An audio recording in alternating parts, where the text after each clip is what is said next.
Welcome to the Rich and Rob Show, everybody, where we go with common sense in our political discussions. I'm Rob.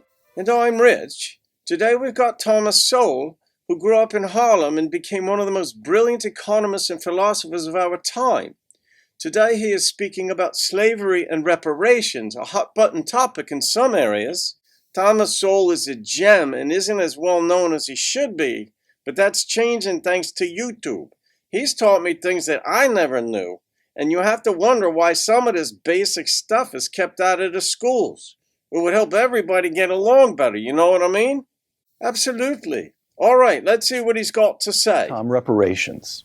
We began by talking about disparate impact, the idea that discrimination is so deeply embedded in the American experience that it can take place even in the absence of an intention to discriminate. So this argument, which is that there's some basic flaw or sin that's still with us, comes up in the case for reparations. Longish quotation, but it sets something up. But from Ta-Nehisi Coates in an article in The Atlantic entitled "The Case for Reparations." White supremacy is not merely the work of hot-headed demagogues, but a force so fundamental to America that it is difficult to imagine the country without it. And so we must imagine a new country. Reparations is the price we must pay to see ourselves squarely. The wealth gap merely puts a number on something we feel but cannot say, that American prosperity was ill-gotten and selective in its distribution. What I'm talking about is more than recompense for past injustices. What I'm talking about is a national reckoning that would lead to spiritual renewal. Close quote. And Tom Sowell makes what of that? Well, it tells me that I've made the right decision not to read the Atlantic for decades. Slavery is a very big subject. I have in my home an entire bookcase of nothing but books about slavery in various parts of the world and various times of history. And the sad fact is that slavery has been a universal institution for thousands of years, as far back as you can trace human history.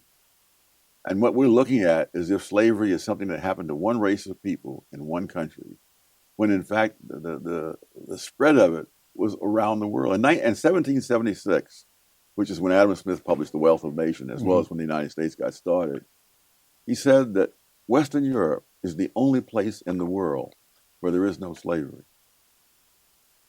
And even the Western Europeans had vast numbers of slaves in the Western Hemisphere, yes, but not in Western Europe itself. And so if you're going to have reparations for slavery, it's going to be the greatest transfer of wealth back and forth, and between and cross hauling, as they say in the railroads, because the number of whites, for example, who were enslaved in North Africa by the Barbary pirates exceeded the number of Africans enslaved in the United States and in the American colonies before that, put together. But nobody is going to North Africa to ask for reparations because nobody is going to be fool enough to give it to them. Here we have intellectuals who can imagine a different history from the rest of the world, even though it's so similar to the rest of the world. Well, that was quite eye-opening. It seems almost everybody's ancestors were enslaved somewhere in the history. I had no idea about all of that, Rich. I also believe slavery was just American, but even today there are slaves in Africa. I mean, look in North Korea. They have something like 1 million people in labor camps, and those people never get out. That's also slavery of a different sort, but it's slavery. And I wonder about the calculations for reparations. How is it done? Who gets it? How is it applied? What about African Americans whose ancestors sold slaves in Africa? Do they not get paid? Does it subtract from what they would get? It's all quite complicated. Well, that does it for today's episode. Everybody out there has to decide for themselves anyway. Please subscribe and share this video. It helps us out a lot.